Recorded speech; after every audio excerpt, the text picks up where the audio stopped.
bonjour, bonsoir, selon l'heure à laquelle vous nous suivez ou que vous soyez. Bienvenue dans cet entretien tout à fait spécial avec Paul-Marie Pouellet, qui est le coordonnateur du FOCAD. En fait, le FOCAD, c'est un rassemblement, c'est un groupement des partis de l'opposition. Est-ce qu'on peut d'abord nous en parler?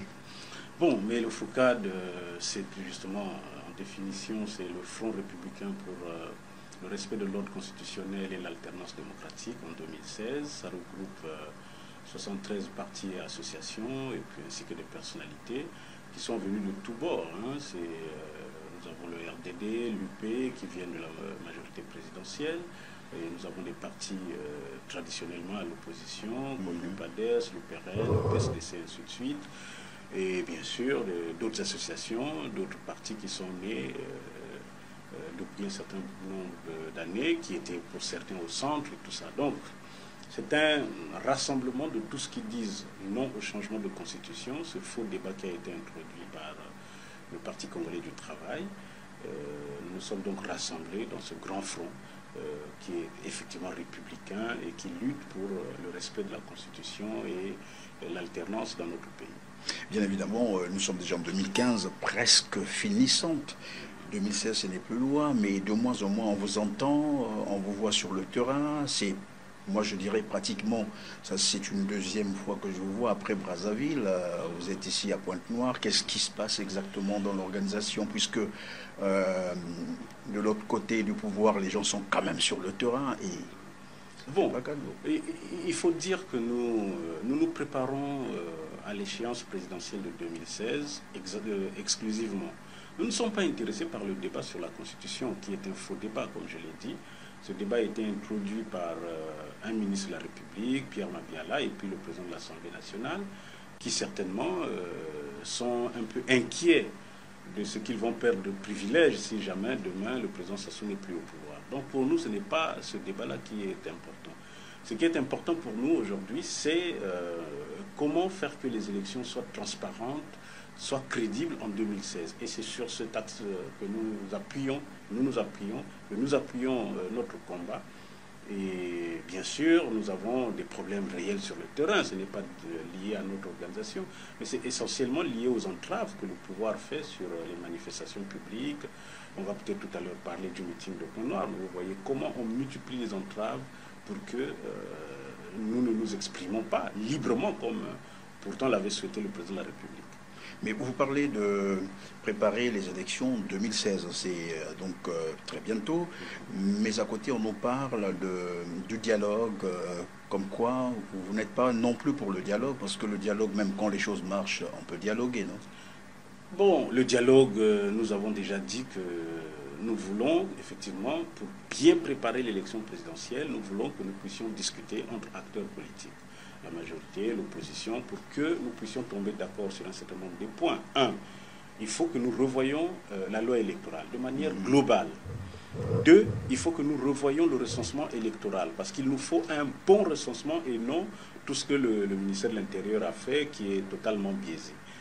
Troisièmement, il faut une commission électorale indépendante, il faut un bulletin unique et au besoin, il faut que nous ayons des cartes d'électeurs biométriques.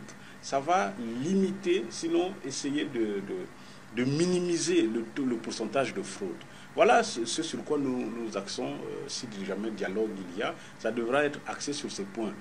C'est une habitude dans notre pays, puisque chaque fois, à l'approche d'une élection, nous avons une concertation. On a peut-être tort d'appeler ça dialogue, ce qui donne une coloration un peu... Mais c'est une simple concertation, mais non pas avec le ministère de l'Intérieur, mais avec les différents acteurs, étant donné que nous sommes à une élection majeure qui est l'élection présidentielle. Il faut absolument que les uns et les autres s'impliquent pour que nous ayons une élection qui ne souffrira d'aucune contestation. Parce que vous savez que dans notre pays, tout ce que nous avons connu, les violences politiques sont essentiellement liées aux élections mal organisées. Mais vous parlez de ce dialogue, si jamais le pouvoir peut accepter à s'asseoir sur la même table que vous, mais vous avez quel moyen de pression pour amener le pouvoir à ce que vous voulez, notamment une commission électorale indépendante avec tout ce qui suit, quoi? Mais je pense que le pouvoir n'a pas besoin de pression pour qu'il fasse des choses dans les normes. Nous avons des normes qui sont des standards internationaux alors il faut que le pouvoir respecte ces standards. Il s'agit simplement d'amener notre pays à respecter les standards internationaux. Et on n'a pas besoin de pression pour ça, sauf s'ils ne veulent pas, s'ils ne travaillent pas pour l'intérêt des Congolais. Mais s'ils travaillent pour l'intérêt des Congolais, en sachant que le Congolais, le peuple est détenteur de la souveraineté, il est évident que le pouvoir n'attendra pas des pressions de qui que ce soit pour que les choses soient bien faites. On sait que la démocratie, pour qu'elle existe, il faut absolument un processus électoral crédible. Les élections font partie du jeu démocratique. Donc, le pouvoir a intérêt, effectivement, à montrer que notre pays est sur les rails de la démocratie, qu'il doit organiser des élections crédibles. Voilà la seule pression. Bon, maintenant, si le pouvoir pense que cela n'est pas suffisant, qu'il n'a pas une bonne foi pour faire les choses dans les normes, bien sûr, le peuple congolais est là pour rappeler au pouvoir que c'est lui qui est le détenteur de la souveraineté. Oui, mais je le dis simplement parce que nous savons qu'en 1997, si j'ai bonne mémoire, alors qu'on allait vers l'échéance électorale présidentielle, et à ce moment-là, nous savons que le Parti congolais du travail était à l'opposition, et pour faire pression, il était même obligé de faire intervenir, je crois, l'ONU. Et nous faisons la même chose. Nous avons déjà écrit, nous avons rédigé un mémorandum que nous avons adressé au président de la République. Nous avons fait ampliation à l'OIF, au secrétaire général des Nations Unies, au président Obama, au président Hollande.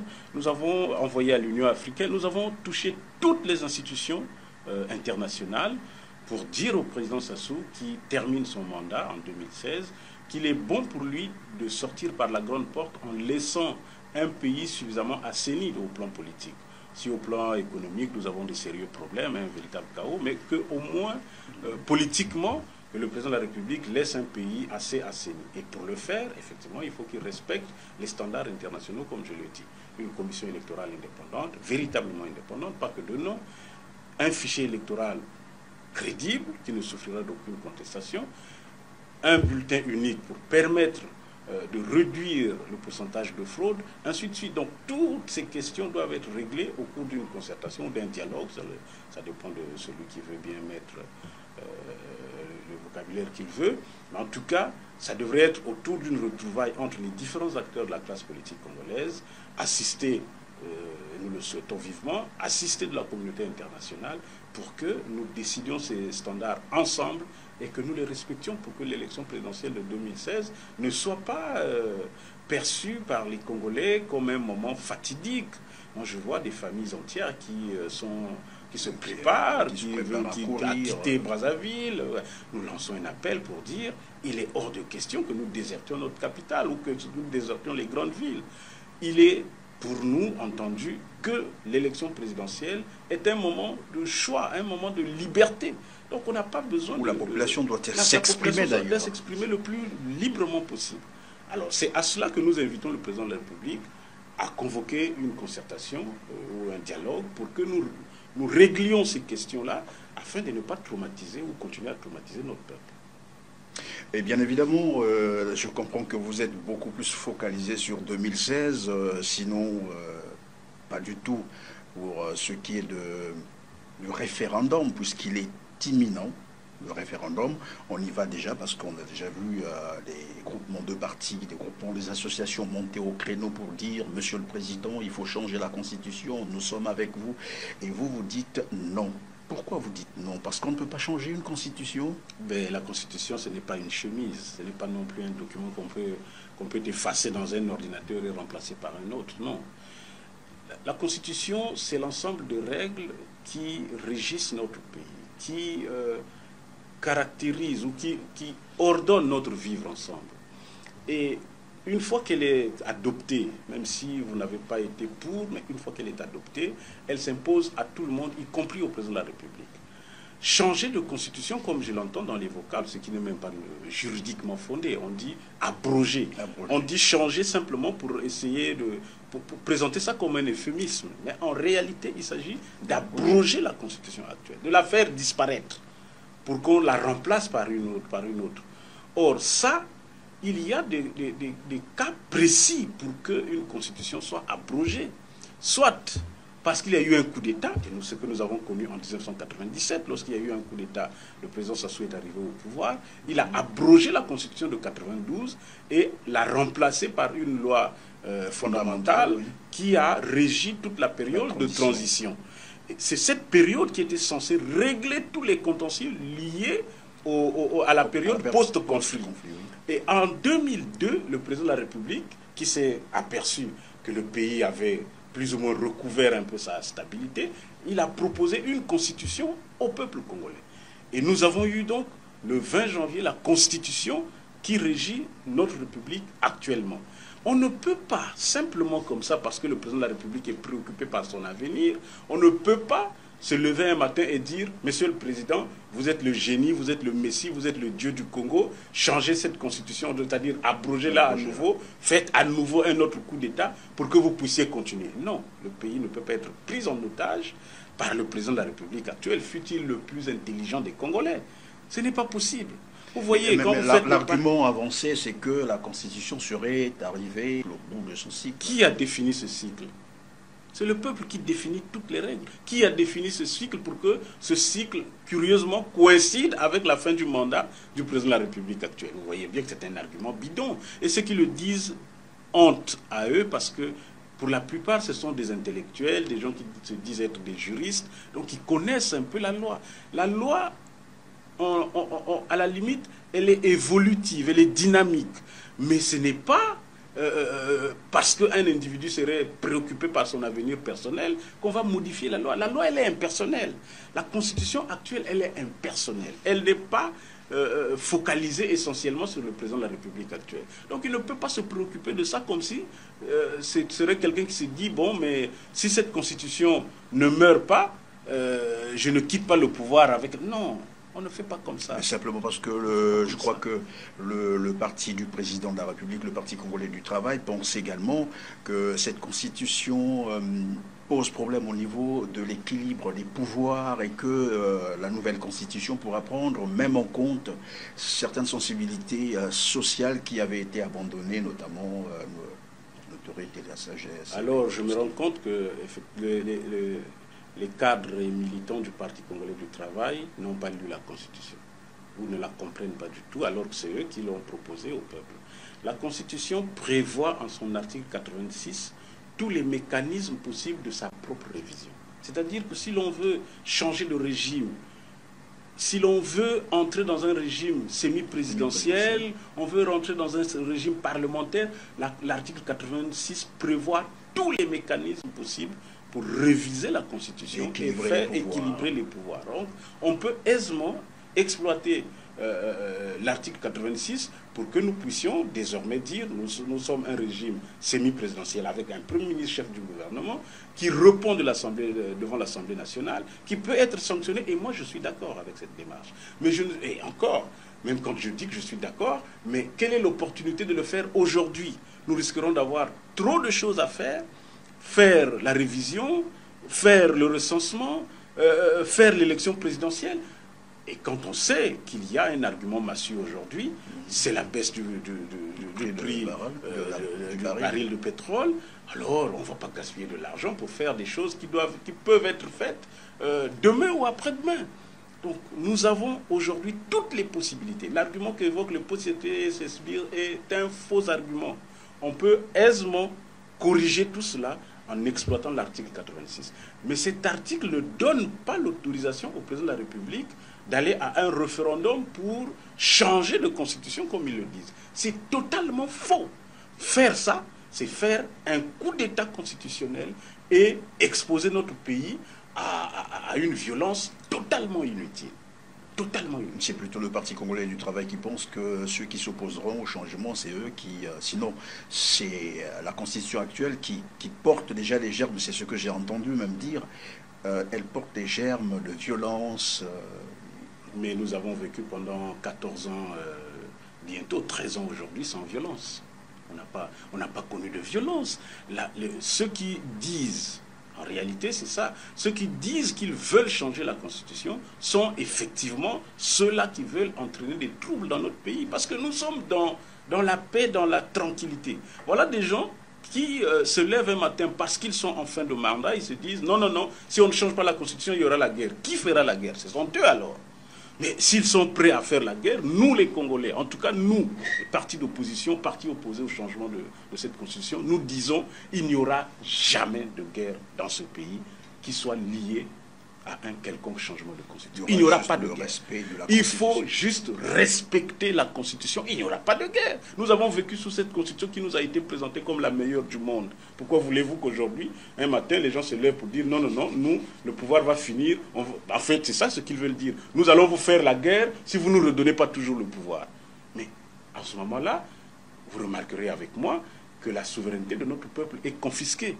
Et c'est pour ça que nous appelons nos militants, nous appelons les Congolais dans leur majorité pour dire il faut barrer la route à ce coup d'État qui se profile à l'horizon. Ce n'est pas normal qu'on change la loi d'un pays simplement pour faire plaisir à un homme qui serait inquiet pour son avenir. On ne peut pas faire comme ça. Est-ce que vous n'êtes pas seulement préoccupé par un nouveau mandat du président de la République? Est-ce que c'est réellement la Constitution qui vous préoccupe, vous également? Nous ne sommes pas préoccupés par la Constitution. Nous avons un schéma tout simple. Nous estimons que la Constitution actuelle doit simplement être respectée. Le président de la République le sait, il l'a dit plusieurs fois, et moi je crois, pour prendre des paramètres de serment, le président de la République est un général d'armée. Il a prêté serment sous les drapeaux pour s'engager à l'armée. Et il sait ce que c'est la valeur d'un serment. Le président de la République est donné pour être le grand maître de la Grande Loge nationale du Congo. Il connaît ce que c'est la valeur d'un serment. Et il sait quelles sont les conséquences qu'entraîne un parjure. Je pense qu'un grand soldat, je pense qu'un grand mystique, le président de la République ne va pas céder au chant de sirène de ses partisans. Il devrait respecter la loi, parce que c'est ça l'humanisme. Il n'y a aucune raison que le président de la République, qui est un homme d'honneur, ce n'est pas dit de moi, c'est dit de Soussan qui a écrit tout un ouvrage là-dessus. Non, je ne pense pas que le président puisse tomber dans ce piège de bas étage. Il s'agit simplement de respecter la Constitution. Et ceux du PCT qui pensent qu'ils sont à la fin de leur privilège, parce qu'ils n'auront peut-être plus un candidat de la taille du président Denis Sassou Nguesso, ben ils n'ont qu'à s'en prendre à eux-mêmes. Ça leur apprendra de ne pas former des jeunes, de ne pas préparer une succession à un grand homme. Donc, en tout cas pour nous, il n'y a pas de débat sur la Constitution. Il n'y en a pas.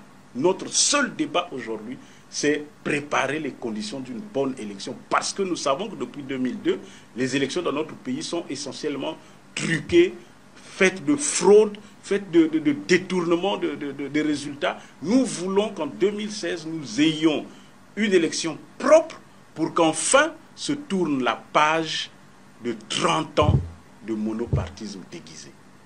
Et vous ne serez pas non plus d'accord pour l'abrogation de la Constitution du 20 janvier 2002, si jamais le président Sassou se retirait. Il peut changer et puis se retirer. Ce n'est pas lié à la personne du président Sassou. Cette Constitution, nous le disons, si elle doit subir des amendements pour l'adapter à une certaine évolution, mais nous ne sommes pas opposés. Mais ce n'est pas lié à la personne du président Sassou. Le président Sassou peut partir, que nous dirons toujours, en tout cas moi, je dirais, cette Constitution va rester là, quitte à ce qu'elle subisse un certain nombre de modifications. Par exemple, moi je vous dis, personnellement, je suis un peu attristé de constater que dans les grandes démocraties, les mandats présidentiels sont raccourcis. Chez nous, on a rallongé pour 7 ans. 7 ans, c'est trop. À mon avis, on peut corriger pour que le mandat présidentiel soit réduit à 5 ans. Je suis d'accord qu'on dise qu'il y ait un Premier ministre, c'est plus adapté à notre système politique. Un Premier ministre chef du gouvernement qui peut être sanctionné par l'Assemblée nationale. Il peut subir une motion de censure et il s'en va parce qu'il n'aura pas respecté les engagements qu'il a pris devant le peuple. Mais donc tout cela, ce sont des modifications, ce sont des arrangements qu'on peut apporter. Aussi soit parfois traîné en justice. Exactement. Donc ça n'a rien à voir, encore une fois, avec la personne du président de la République. Non, c'est lui le président qui est préoccupé par son avenir, ou plutôt ses partisans qui sont préoccupés par son avenir à sa place. Mais le président a préparé son avenir politique après le pouvoir, à mon avis. Moi, je vois à la télévision, je ne suis pas encore arrivé là-bas, mais je vois à la télévision ses activités agro-pastorales. Il a ses ranches, il a ses étangs. Donc le président peut passer sa retraite paisible. Il va passer sa retraite paisible. Ceux qui sont en train de pleurnicher aujourd'hui, de le pousser à changer de constitution, sont ceux qui, habitués au privilège, se disent « Nous n'avons pas un candidat de taille. Si le président Sassou s'en allait, comment allons-nous faire pour rester au pouvoir ?» Ben, ils n'ont qu'à s'en prendre à eux-mêmes. Ils pourront le lâcher au cas où. Mais ils sont obligés de le lâcher parce que lui, en tout cas, à mon sens, à mon avis, connaissant tous les éloges qu'on fait au président de Sassou comme étant un homme d'honneur et sachant aussi que c'est un officier général a une parole. Et quand il a dit que 2 mandats ça suffit, moi je pense que le président Sassou respectera cet engagement parce que ça fait partie des choses qu'il faut respecter dans la vie, sinon on tombe dans le parjure, donc dans la bassesse. Alors on va parler de votre accès aux médias.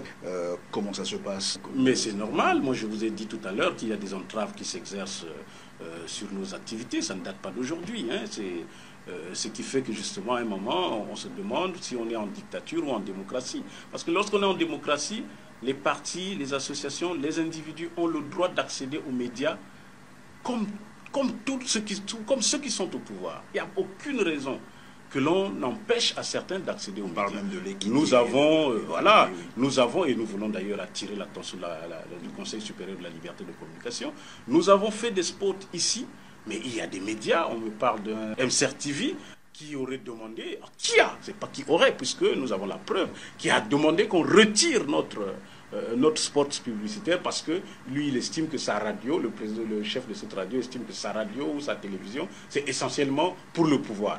Mais nous demandons au Conseil supérieur de la liberté de communication d'arrêter de fermer cette radio ou cette télévision, comme ils l'ont fait pour d'autres quand il n'y a pas d'équité. La règle première, lorsqu'on crée une radio ou on crée une télévision, un organe de presse, c'est l'indépendance. On ne peut pas, comme ça, se lever un matin pour dire « Nous, on ne fait que les choses du PCT, on ne peut pas faire les choses d'ailleurs. » Il faut fermer parce qu'ils sont capables d'être comme la radio Mille Collines. Donc, nous avons ces difficultés réelles sur le terrain. Et sans compter que le préfet, sans motivation, a délocalisé notre meeting pour dire, au lieu d'être au stade V-Club, où nous estimions, nous, avoir réuni toutes les conditions de sécurité, le préfet nous a envoyé au rond-point de Lumumba. Parlant du transport, nous avons appris qu'ils ont organisé une activité, les gens nos amis du pouvoir qui sont en face, ils vont organiser une activité de transporteurs à Pointe-Noire pour empêcher justement à nos militants de prendre les bus. Mais ça nous a fait tellement rire quand nous l'avons appris, parce que nous savons que les Congolais sont déterminés pour que l'alternance ait lieu dans notre pays.